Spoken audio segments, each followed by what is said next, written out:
నేను స్వరూప Potlapalli. Power star Pawan Kalyan Telugu రాష్ట్రాల్లోనే కాదు జాతీయ స్థాయిలోనూ ఈ పేరు మార్మోగిపోతోంది. ఆంధ్రప్రదేశ్ డిప్యూటీ సీఎం పవన్ కళ్యాణ్ ఈ నెల 26 నుంచి వారాహి అమ్మవారి దీక్ష చేయబోతున్నారు. 11 రోజుల పాటు చేసే ఈ దీక్షలో పాలు, పండ్లు, ద్రవాహారం మాత్రమే తీసుకుంటారు. గతేడాది జూన్లో వారాహి విజయ యాత్ర చేపట్టి పవన్ కళ్యాణ్ అద్భుతమైన విజయాన్ని అందుకున్నారు.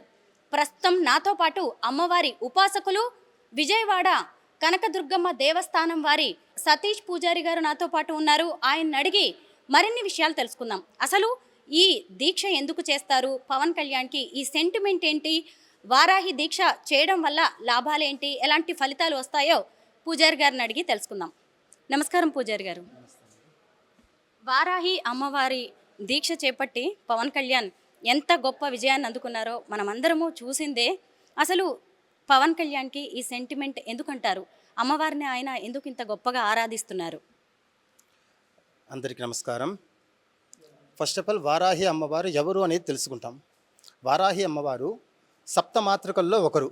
అంటే బ్రాహ్మి మాహేశ్వరి చైవ కౌమారి వైష్ణవి తథా వారాహి చైవ చైంద్రాణి చాముండ సప్తమాతృకాహ అనేసి వర్ణన. అంటే ఏడుగురు మాతృకలు ఉన్నారు. ఆ ఏడుగురులో వారాహి అమ్మవారు కూడా ఒక సప్తమాతృకల్లో ఒకరు. ఈ వారాహి అమ్మవారికి చాలా విశేషమైనది ఏంటిరా అంటే కృష్ణపక్ష పంచమి.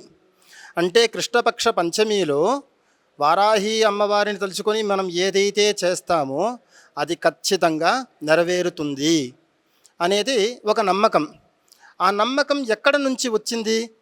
అసలు ఫస్ట్ వారాహి అమ్మవారు ఎవరైనా చూసారా, ఎక్కడైనా ఉందా అనేసి అంటే, ఒకప్పట్లో వారాహి అమ్మవారు అంటే కాశీ క్షేత్రంలో మాత్రమే ఉండేది. అంటే వారాహి అమ్మవారు కాశీ క్షేత్రానికి వచ్చేసి క్షేత్రపాలకురాలుగా ఉంది. అంటే ఇప్పటికీ కూడా ప్రతిరోజు సాయంకాలం 6 నుంచి ఉదయం 4 దాకా కూడా కాశీ నగరాన్ని వచ్చేసి పరిక్రమణ చేస్తూ, అంటే కాశీనగరం మొత్తం కూడా కాపాడుతూ వస్తూ ఉంది అమ్మవారు, వారాహి అమ్మవారు. అటువంటి కాశీలో ఉన్నటువంటి వారాహి అమ్మవారిని ఫస్ట్ రాజరాజ చోళుడు కాశీకి వచ్చినప్పుడు ఇక్కడ ఉన్నటువంటి వారాహి అమ్మవారిని, వారాహి అమ్మవారి యొక్క పూజలని, వ్రత విధానాలని అన్నింటినీ తెలుసుకొని అప్పటి నుంచి రాజరాజ చోళుడు కూడా వారాహి అమ్మవారికి పరమ భక్తుడైపోయి తను ఇక్కడి నుంచి వెళ్ళిన తర్వాత తమిళనాడులో తంజావూరు అనే ఊరిలో బృహదీశ్వరుని చెప్పేసి ఒక పెద్ద శివాలయం కట్టారు. మన ఇండియాలోనే పెద్ద శివాలయము, పెద్ద శివలింగం కలిగి ఉంటే దేవాలయం తంజావూరులో ఉంది. ఆ గుడి కట్టేటప్పుడు దాంట్లో వారాహి అమ్మవారికి అనేసి ప్రత్యేక స్థానాన్ని కలిగించి వారాహి రూపాన్ని కూడా అక్కడ ప్రతిష్ఠ చేశారు. ప్రతిష్ఠ చేయడం మాత్రమే కాదు, ప్రతిసారి ఆయన ఎక్కడ యుద్ధానికి వెళ్ళినా, ఏదైనా ఒక విశేషాలు జరిగినా కూడా ఫస్ట్ వారాహి అమ్మవారికి పూజా కార్యక్రమాలు పూర్తయిన తరువాత పని ప్రారంభించేవాడు. అంటే ఎక్కడికి వెళ్ళినా ఫస్ట్ వారాహి అమ్మవారిని ముందు ఉంచి వారాహి అమ్మవారికి చేసిన తర్వాతే తను మిగిలిన పనులు చేసేవాడు. అందువలన వారాహి అమ్మవారిని ఎవరైతే తలుస్తారో, ఎవరైతే కొలుస్తారో వాళ్ళ యొక్క మనోవాంఛ ఇచ్చ పూర్తవుతుంది. అంటే వాళ్ళు ఏదైతే కోరుకుంటారో అది ఖచ్చితంగా నెరవేరుతుంది అనడానికి మనం రాజరాజ చోళుడు కూడా ఒక ఆనవాళ్ళుగా తీసుకోవచ్చును. ఇది మాత్రమే కాకుండా మనకు వారాహి అమ్మవారి ప్రస్తావన వచ్చేటప్పటికీ లలితా సహస్రనామంలో కూడా వచ్చింది. అదేవిధంగా బండాసురవధో అద్యుక్త శక్తి సేనా సమన్విత సంపత్కరే సమ ఆరూఢ సింధూర బ్రజసేవిత అనేసి బండాసురుణ్ణి వధ చేయడానికి కోసం చంపడానికి కోసము వారాహి అమ్మవారు రూపం దాల్చింది. అటువంటి వారాహి అమ్మవారు ఎవరు అనుకుంటే లలితా సహస్రనామంలో బాలా త్రిపుర సుందరి లలితాంబికాకి సేనగా పనిచేసింది. అంటే ఆ యొక్క సేన మొత్తానికి ఆ ఒక దళానికి మొత్తానికి కూడా ఒక సేనాపతిగా ఉండింది. అదేవిధంగా ఇప్పుడు చూసుకుంటే మన పవన్ కళ్యాణ్ గారు కూడా వారాహి విజయ యాత్ర, అంటే వారాహి అనే ఏదైతే వారాహి అని పేరు పెట్టామో ఆ యాత్ర ఎప్పటికైనా విజయమే అవుతుంది కానీ మధ్యలో ఆగదు అనడానికి ఇది కూడా ఒక ప్రతీక. అంటే ఆయన దానికి విజయయాత్ర, వారాహి విజయయాత్రగా పెట్టుకోవడం ఒకటి, దానికి తగ్గట్టుగానే ఆయన ఈసారి ఎన్నికల్లో గెలిచి ఇప్పుడు డిప్యూటీ సీఎంగా ఉన్నారు. దానివల్ల చాలా విశేషమైనటువంటిది. అలాగే ఎవరైతే ఈ వారాహి అమ్మవారికి పూజ చేసుకుంటారో వాళ్ళు చాలా నియమనిష్టలు పాటించాలి. అమ్మవారికి వచ్చేసి ఇక్కడ చాలా నియమనిష్టలు ఉంది. అమ్మవారు వరాహ రూపంలో ఉంటుంది. అలాగే పంచమీ తిథి ప్రతీక. పంచమీ తిథి చాలా ప్రీతికరమైనటువంటి కృష్ణపక్ష పంచమి. అదేవిధంగా ఎవరైతే ఈ కృష్ణపక్ష పంచమి రోజు తెల్ల గుమ్మడికాయని కోసి దాంట్లో ఉన్న విత్తనాలన్నీ తీసి దాంట్లో నెయ్యి వేసి దీపం పెడతారో, అంటే పంచవత్తులు 5 వత్తులు వేసి ఎవరైతే ఆ గుమ్మడికాయ దీపం పెడతారో వాళ్ళు ఏదైతే కోరుకుంటారో ఆ కోరిక నెరవేరుతుంది. అంటే ఇది కాదు అని ఉంటుంది చూసారా, అది కూడా నెరవేరుతుంది. అలాగే ఆరోగ్య సమస్యలు ఉన్నా సరే, లేకపోతే ఫైనాన్షియల్ సమస్యలు ఉన్నా సరే, ఎటువంటి సమస్యలు ఉన్నా, భార్యాభర్తల్లో కలతలు గొడవలు ఏదైనా ఉంటే కూడా ఈ వారాహి అమ్మవారికి దీపం పంచమి తిథి రోజు దీపం పెట్టడం వల్ల వాళ్ళ సమస్యలన్నీ కూడా తీరి వాళ్ళు ఒక మంచి ఉపయోగలుగుతారు.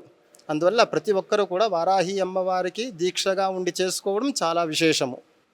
పవన్ కళ్యాణ్ కరెక్ట్గా గతేడాది ఇదే జూన్ నెలలో వారాహి విజయయాత్ర చేశారు. ఇప్పుడు మళ్ళీ ఇదే జూన్ నెలలో వారాహి దీక్ష చేయబోతున్నారు. అంటే వారాహి దీక్ష ఇదే నెలలో చేయాలి అని ఏదైనా ఉంటుందా అమ్మవారికి సంబంధించి?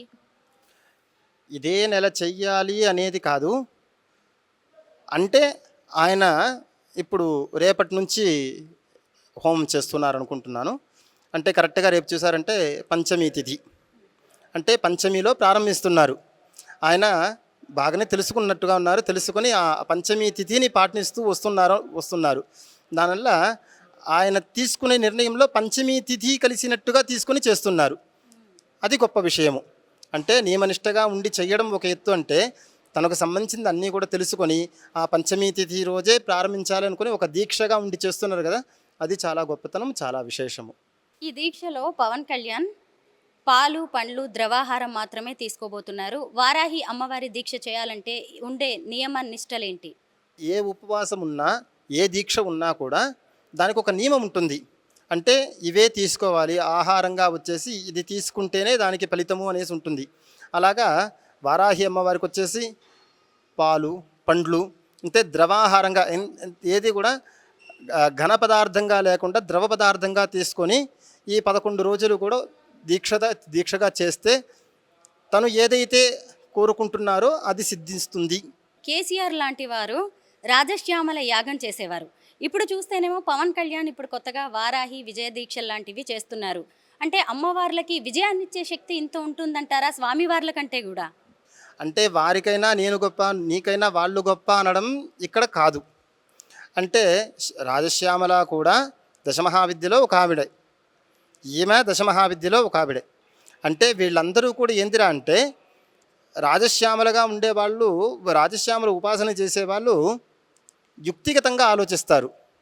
అంటే పై ఎత్తు ఎలా వెయ్యాలి అనే దాని గురించి రాజశ్యామల చేస్తుంది. వాళ్ళ మనసులో దూరి యుక్తి ఎలా చెయ్యాలి, అంటే ఏ దారిలో వెళ్తే ఎలా ఉంటుంది అని చూపించేది రాజశ్యామల.